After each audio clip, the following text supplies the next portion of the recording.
रात का सन्नाटा था। फिजा में अजीब सा बोझ लटक रहा था।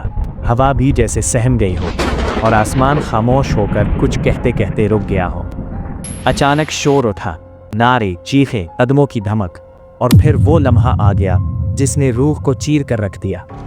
वो मज़ार जहां बरसों से टूटे दिल आकर जड़ते थे, जहां माँओं ने दुआएं करके औलाद मांगी थी, जहां आंसुओं ने दुआ की सूरत इख्तियार की थी, उसी मज़ार पर हथौड़े उठाए गए।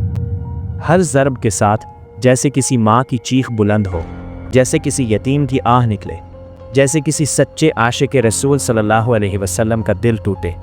कुरान की आयात फ़िज़ा में गूंजती रही, मगर सुनने वाले कान बंद थे। दुरूद पाक की खुशबू बिखरी रही, मगर दिल पत्थर बन चुके थे। कलमा तैयबा का झंडा ज़मीन पर गिरा और उस लम्हे लगता था जैसे उम्मत मुस्लिमा का सर भी झुक गया हो।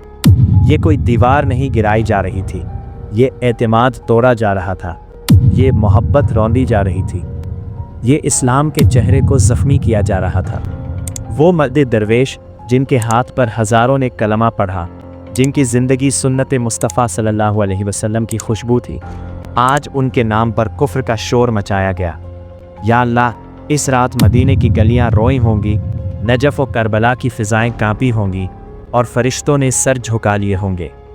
9 नवंबर 2025 आले नबी सल्लल्लाहु अलैहि वसल्लम औलाद अली रज़ी अल्लाह ताला अन्हो, मर्द दरवेश मुर्शिद कामिल हज़रत मौलाना सैयद ज़िया अल हसन अल हसनी वल हुसैनी कायम मकाम इमाम अल जहाद और नबी सैयद अली करमल्लाहु वजहा के 43 साल पुराने मज़ार को नाम नेहाद दीन के ठेकेदारों ने शहीद कर दिया।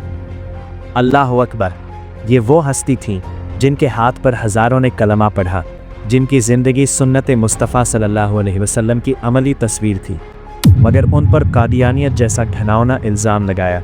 9 नवंबर को गली बाग मर्दान में कुरान की आयात की तौहीन हुई, दुरूद पाक की बेहुरमती हुई, कलमा तैयबा के झंडे पामाल किए गए और कब्रों की ताज़ीम के फ़रमान मुस्तफ़ा सल्लल्लाहु अलैहि वसल्लम को भी नज़रअंदाज कर दिया गया।